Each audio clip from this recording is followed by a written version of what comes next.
అమ్మకు విధేయుణ్ణి నేను, చిన్నమ్మకి కాదు అంటూ తొడ కొడుతున్నాడు పన్నీర్ సెల్వం. దాంతో చిన్నమ్మ ప్రాభవం క్రమంగా మసకబారుతోంది. తాజాగా అన్నాడీఎంకే అధినేత్రి శశికళకు స్థానిక సంస్థల ఎన్నికలు పరీక్ష కానున్నాయి. ఎన్నికల నిర్వహణ తేదీల ఖరారుకు హైకోర్టు సూచనలు చేసింది. ఇప్పటికే పార్టీలో బయట సవాళ్లు ఎదుర్కొంటున్న శశికళకు ఇది మరో పెను సవాల్. ఓవైపు పన్నీర్ సెల్వంలో వచ్చిన మార్పుతో చిన్నమ్మకు కంటి మీద కునుకు ఉండటం లేదు. ముఖ్యమంత్రి పన్నీర్ సెల్వం తొలుత శశికళ పట్ల విధేయత చూపించారు. ప్రతి చిన్న పనిని పోయస్ గార్డెన్ కు వెళ్లి చెప్పి మరీ చేసేవాడు. ఆ తరువాత ఆయనలో మార్పు ప్రారంభమైంది. ఆయన మద్దతుదారులు ఆమెను టార్గెట్ చేస్తున్నారు. ఇంకోవైపు తాను పార్టీ అధ్యక్షురాలిగా ఎన్నికైన తర్వాత ఇంకొందరు దూరం జరుగుతున్నారు. తాజాగా స్థానిక సంస్థల ఎన్నికలు ఆమెలో ఆందోళన కలిగిస్తున్నాయి. పార్టీలో పెరుగుతున్న తిరుగుబాటు ధోరణి ఓవైపు, ముఖ్యమంత్రి వర్గం నుంచి జయలలిత మేనకోడలు దీపా జయకుమార్ నుంచి ఆమెకి ఎదురవుతున్న సవాళ్లు మరోవైపు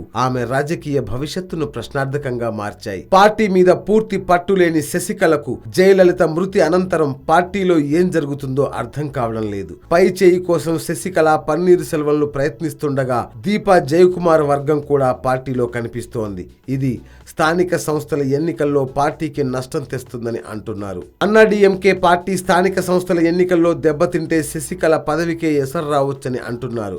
శశికళకు ప్రతిపక్ష డీఎంకే సవాల్ కాదని, పార్టీలోనే ఆమె ముందు నిరూపించుకోవాల్సి ఉందని అంటున్నారు.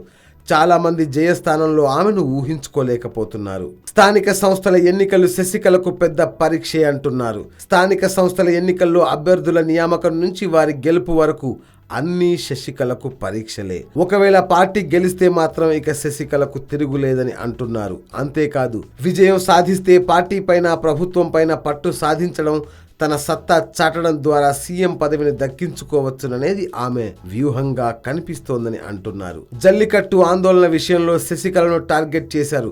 చివరి రోజు అల్లర్లలో శశికళ వర్గీయులు ఉన్నారనే ఆరోపణలు వచ్చాయి. మరోవైపు అల్లర్లలో సంఘ విద్రోహక శక్తులు, విద్యార్థేతరులు, గూండాలు ఉన్నారని పన్నీర్ సెల్వం మండిపడ్డారు.